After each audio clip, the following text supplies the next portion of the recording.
বিসমিল্লাহির রহমানির রহিম। আসসালামু আলাইকুম সুপ্রিয় দর্শক, আমার কুকিং চ্যানেল দীপ কিচেনে আপনাদের সবাইকে স্বাগত। আজকে আমি করে দেখাবো এক সিজন ফল দিয়ে একটা শরবতের রেসিপি। সেটা হচ্ছে মিস্টার ম্যাঙ্গো শরবত। এটা ঘরে তৈরি করতে অনেক একদম অল্প সময় লাগে আর ঝটপট তৈরি করে নেওয়া যায়। এখন যেহেতু আমের সিজন চলছে, বাজারে প্রচুর আম পাওয়া যাচ্ছে, কাঁচা আম। এখনই সময় যে বানিয়ে স্টোর করে রেখে দিতে পারেন। চলুন তাহলে কথা না বাড়িয়ে আমি যেভাবে বানাই রেসিপিটা শুরু করা যাক। মিস্টার ম্যাঙ্গো ক্যান্ডি শরবতটা বানানোর জন্য এখানে আমি প্রথমে একটা মশলা তৈরি করে নিব। এখানে দিয়ে দিলাম 1 টেবিল চামচ আস্ত জিরা, নর্মাল জিরাটা যেটা আমরা খাই। আর এখানে দিয়ে দিব আরো 1 টেবিল চামচ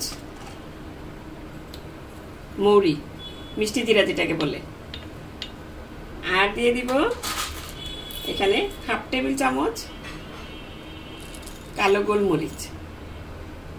এগুলি এখন আমি চুলায় দিয়ে হালকা রোস্ট করে নিব। রোস্ট করে তারপরে গুঁড়ো করে শরবতটার জন্য তৈরি করে নিব। এখন শরবতটা বানানোর জন্য এখানে আমি 5টা কাঁচা আম নিয়ে নিয়েছি। এরকম কাঁচা আমগুলি দরকার।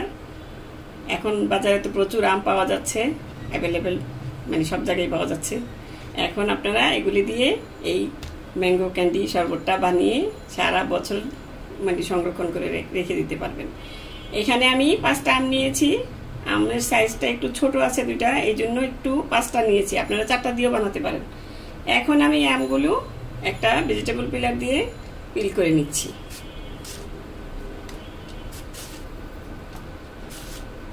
আমগুলো আমার সব ছিঁড়ে নেওয়া হয়ে গিয়েছে। এই দেখুন, একটা পেকেও গিয়েছে, তাতে আর কোনো অসুবিধা নাই। অল্প একটু রং কালার হয়েছে আর কি, কালারটা এসেছে, পাকে নাই পুরোপুরি। আর এইটা এখন আমি এখানে পানি দিয়ে দিব 2 কাপ। আমটা সিদ্ধ হতে যতটুকু পানি লাগে আর কি। এই পানিটা দিয়ে আমি এখন চুলায় বসিয়ে দিব সিদ্ধ হওয়ার জন্য। সিদ্ধ হয়ে গেলে তারপর নামিয়ে ঠান্ডা করে আপনাদের দেখাচ্ছি। আর এটা আপনারা প্রেসার কুকারেও দিয়ে সিদ্ধ করে নিতে পারেন। ওইদিকে আমটা সিদ্ধ হতেছি আর এখানে মশলাটা ঠান্ডা করে গুঁড়ো করে নিয়েছি। এই দেখুন, ওই মশলাটা গুঁড়ো করে নিয়েছি একদম ভালোভাবে। এটা এখন রেখে দিব এক সাইডে। এই দেখুন, আমটা সিদ্ধ হয়ে গিয়েছে। এই দেখুন, সবটাই সিদ্ধ হয়ে গিয়েছে। আমি এই আমটা এখন ঠান্ডা করে নিব, পানি থেকে উঠিয়ে নিব। আর পানিটা পরে আমি এটার সাথেই ব্যবহার করব। এই যে আমগুলো ঠান্ডা হয়ে গিয়েছে, এখন আমি সবগুলো আম এভাবে চিপে নিয়েছি। এখন কাঁচা আম পেকে গিয়েছে, এখন চিপে নিতে সহজ হচ্ছে। আপনারা ওই যে বললাম টুকরা করেও সিদ্ধ করে নিতে পারেন। আবার আমি এইভাবে সিদ্ধ করেছি, আপনারা প্রেসার কুকারেও সিদ্ধ করে নিতে পারেন। এখন এই আমগুলো আমি চিপে নেওয়া হয়ে গেছে আমার। এখন এগুলো আমি একটা ব্লেন্ডার জারে দিয়ে ভালো মতন ব্লেন্ড করে নিব। তার আগে দেখাচ্ছি আপনাদের, এই ব্লেন্ডার জারের মধ্যে আমি নিয়ে নিচ্ছি 1 কাপ পুদিনা পাতা। এই পুদিনা পাতাটা দেওয়াতে শরবতের স্বাদটা আরো অনেক বেড়ে যাবে। আর পুদিনা পাতাটা দেওয়াতে শরবতটা খুব রিফ্রেশিং হবে। এই জন্য পুদিনা পাতাটা হাতের কাছে থাকলে আপনি পুদিনা পাতাটা দেওয়ার চেষ্টা করবেন। এখন আমি এগুলো ব্লেন্ড করে নিয়ে আসছি। এখন আমি চলে এলাম চুলায় শরবতটা তৈরি করার জন্য। এখন চুলাতে একটা হাঁড়ি বসিয়েছি। এখানে দিয়ে দিয়েছি 3 কাপ চিনি। চিনিটা দেখে ভয় পাবেন না, কারণ আমও কিন্তু অনেকখানি আমের কাঠটা। এখন এখানে দিয়ে দিব যতটুকু চিনি তার অর্ধেক পানি, তার 1.5 কাপ পানি। এখন পানিটা দিয়ে আমি ভালো মতন নেড়ে চেড়ে মিশিয়ে নেব। এই সময় চুলাটা ধরিয়ে দিলাম। নেড়ে চেড়ে চিনিটাকে গলিয়ে নিতে হবে। অনেক চিনি, কারণ আমের টকটা কিন্তু আছে এখানে। আবার শরবতটা আপনি অনেকটাই হবে, সেই জন্য। আর এখানে যতটুকু আমি বানাচ্ছি এতে আপনার প্রায় 40 থেকে 50 গ্লাসের মতো শরবত হবে। তাহলে চিনিটা কতগুলো গ্লাসে যাচ্ছে এটা বুঝেন। সেই অনুপাতে কিন্তু চিনি বেশি না, চিনি ঠিকই আছে।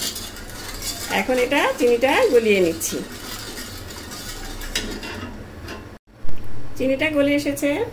এখন এখানে দিয়ে দিচ্ছি সেই ব্লেন্ড করা আম আর পুদিনা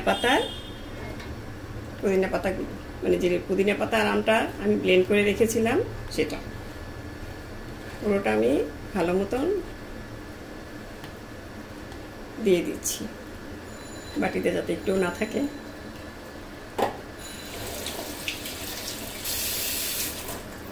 দিয়ে সাথে সাথে নেড়ে দিতে হবে।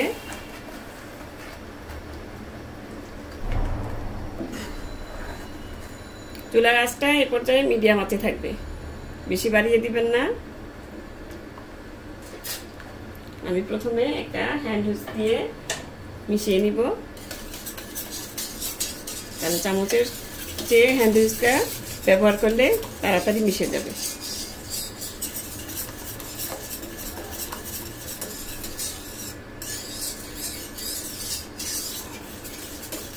আর চুলার আঁচটা একদম মিডিয়ামে রাখবেন।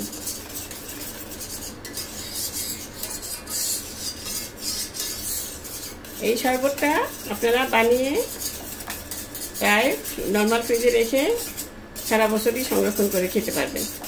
যখন মন চাইবে তখন নামিয়ে ঠান্ডা পানির সাথে মিশিয়ে নিলেই হয়ে যাবে। এই জন্য এটাতে চিনিটা বেশি দেওয়া, আর চিনিটা আপনার মিক্স করতে হবে না। এখন এখানে একটা সুন্দর কালারের জন্য, যেহেতু আমি কাঁচা আমের শরবতটা বানাচ্ছি, দিয়ে দিচ্ছি সামান্য সবুজ ফুড কালার। আমি প্রথমে অল্প দিয়ে দেখব, তারপর মিশিয়ে নিব।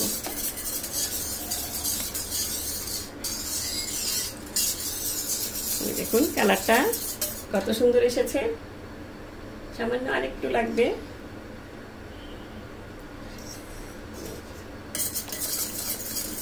প্রথমে ঢেলে দিলে হবে কি কালারটা বেশি হয়ে যেতে পারে, এই জন্যই অল্প অল্প দিয়ে দেখবেন কালারটা আপনার মন মতন কালারটা যাতে সুন্দর মতন আপনি করতে পারেন। এখন এটা আমি জাল করে নিব কিছুক্ষণ। তার আগে দিয়ে দিব এখানে 2 চা চামচ সাদা লবণ, দিয়ে নেড়ে দিচ্ছি। আর দিয়ে দিব এখানে 1 টেবিল চামচ বিট লবণ। এই বিট লবণটা আপনারা দেওয়ার চেষ্টা করবেন, এটাতে কিন্তু শরবতের টেস্টটা অনেক গুণে বেড়ে যায়।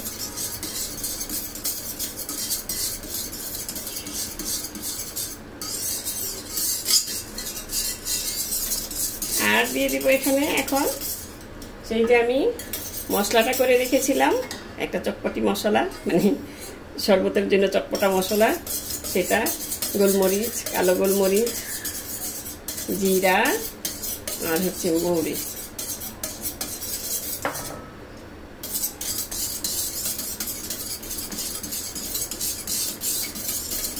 এই মশলাটা মেশানোর পরে মানে ঘরে যা একটা সুন্দর ঘ্রাণ পাবেন আপনি, যখন বানাবেন তখন বুঝতে পারবেন, মনে হচ্ছে এখনই খেয়ে ফেলি। এখন তো খাওয়া যাবে না, নামিয়ে ঠান্ডা করে নিতে হবে, রেডি করে তারপরে খেতে হবে। একটু তো অপেক্ষা করতেই হবে, ভালো একটা যে কোনো ভালো জিনিসের জন্য একটু অপেক্ষা করাই দরকার।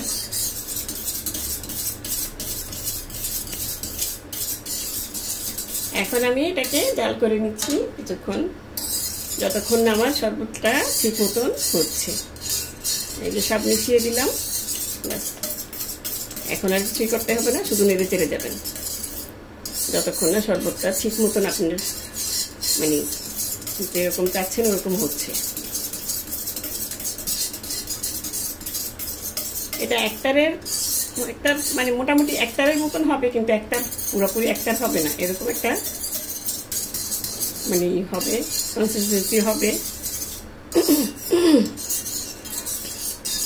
গরমে ঠান্ডা লেগে গলা বসে গেছে, এখন প্রচন্ড গরম। এই গরমে আপনার মন প্রাণ একদম কলিজা ঠান্ডা হয়ে যাবে যখন বাইরে থেকে এসে আপনি ঠান্ডা ঠান্ডা ফ্রিজ থেকে বের করে এক গ্লাস শরবত বানিয়ে নেবেন।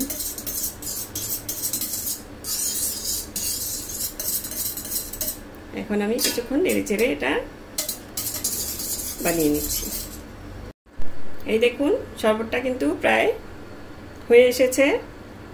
এই যে এখন একটু হাতে নিয়ে তারপরে এইভাবে ধরে দেখবেন, এই যে মানে একটা তার হচ্ছে না, কিন্তু তার হওয়ার মতন মানে ওই সময়টা এসে পড়েছে। এই যে এরকম হলেই বুঝে নিতে হবে আপনার শরবতটা হয়ে গিয়েছে। আমি আর 1 মিনিটের মতন জাল করে তারপর নামিয়ে ঠান্ডা করে তারপর আপনাদেরকে দেখাচ্ছি।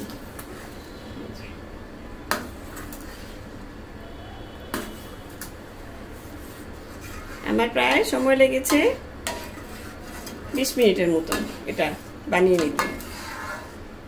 আপনাদের একটু আগে মানে কম বেশি লাগতে পারে সময়টা চুলার আঁচের অনুযায়ী। ওই যে দেখিয়ে দিলাম যে একটার হবে না, কিন্তু একটারের হওয়ার সময়টা মানে ওরকম কাছাকাছি এসে যাবে, পুরো একটারটা হবে না।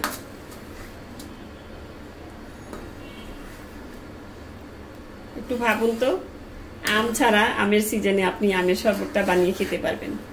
এটা করে রেখে দিলে ফ্রিজে সারা বছর আপনি আমের স্বাদটা নিতে পারবেন, কাঁচা আমের স্বাদ।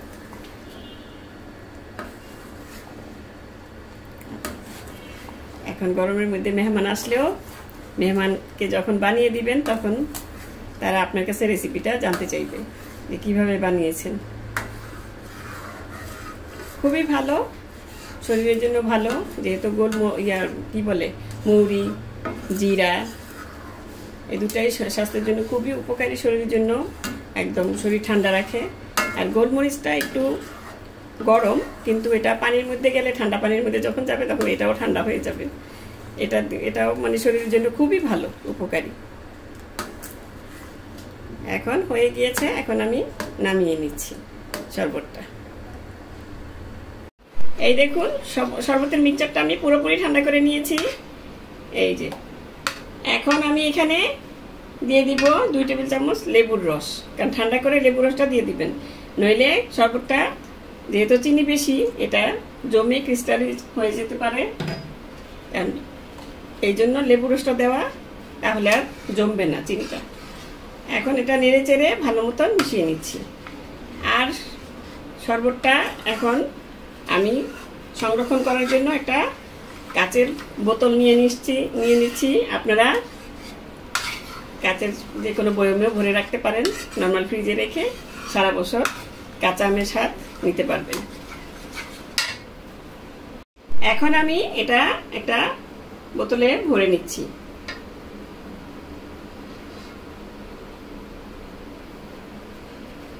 এই দেখুন শরবতটা কিন্তু একদম সুন্দর, মানে থিকনেসটা খুবই সুন্দর হয়েছে, বেশি শক্ত হয়নি, আবার বেশি নরমও থাকে। ওই যে দেখিয়ে দিলাম, ওইটা ওইভাবে দেখলেই বুঝতে পারবেন, হাতে নিয়ে একটু দেখবেন, দেখলেই বোঝা যাবে যেটা সুন্দর মতন হয়েছে কিনা। একটার হবে না, কিন্তু একটারের কাছাকাছি হবে।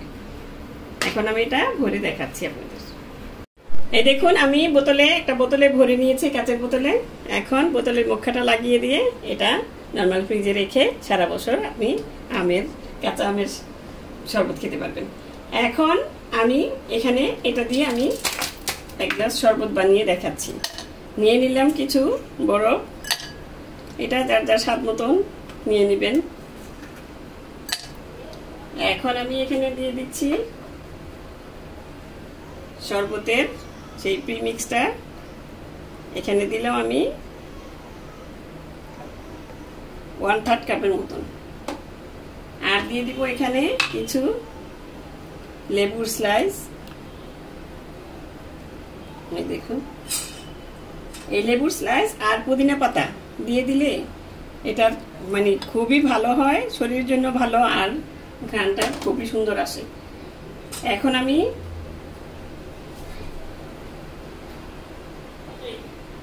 এখানে দিয়ে দিচ্ছি নরমাল পানি।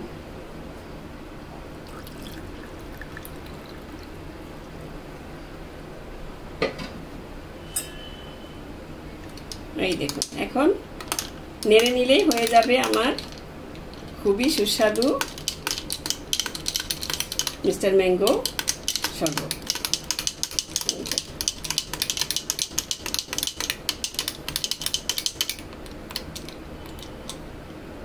কত সহজেই হয়ে গেল না মিস্টার ম্যাঙ্গো শরবত।